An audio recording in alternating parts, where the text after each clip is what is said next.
Mag-grocery muna ako mga ka-OFW. Tingnan natin kung magkano yung magagastos ko rito ngayon. At kung gaano kamahal dito para may idea kayo about sa mga bilihin dito.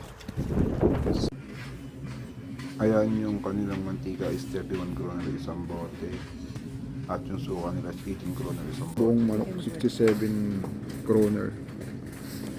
Ito pala 49 kroner isang buong manok. Ayan, 49 kroner. Ito giniling na baboy, ayan, 40 kroner yung isang balot niya. Ito naman giniling na baka, 59 kroner. Yan ang mga presyo. Yung ribs, ayan, isang balot lang yan, 59 kroner.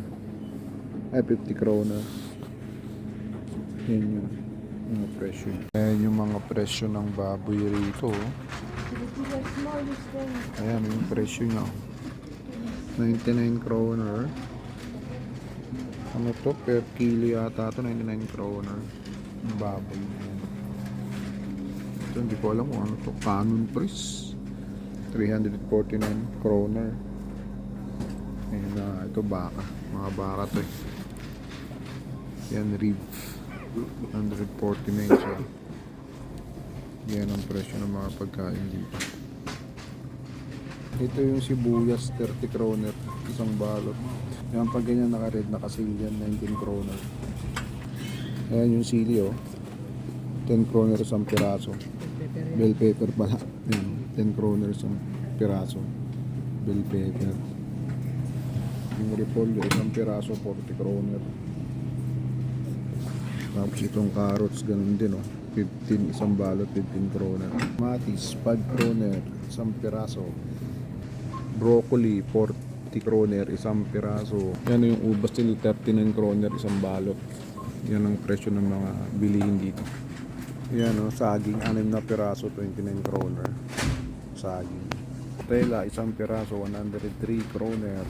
1,000 na mahigit sa atin sa Pilipinas O yung tinapay sliced bread 34 kroner isang piraso. Sa Pilipinas ito mura lang. Dito mahal 34. Yan yung mga manok nila.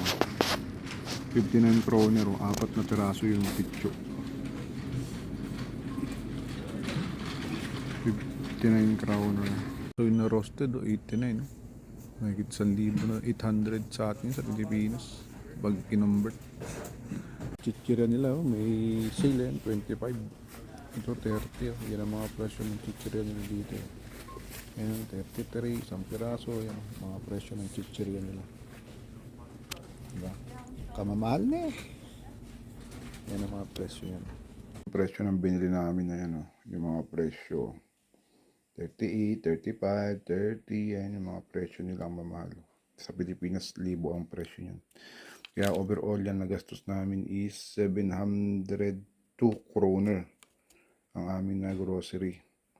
I-convert natin sa Pilipinas nasa 6,000 pesos. Yan lang ang nabili namin Yan, ganyan po ang presyo ng mga bilihin dito.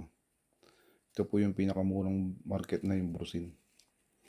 Pag pupunta kayo sa market, kaya lahat-lahat sila is 702 kroner lahat-lahat po na nagastos namin. Yan lang po mga kabayan.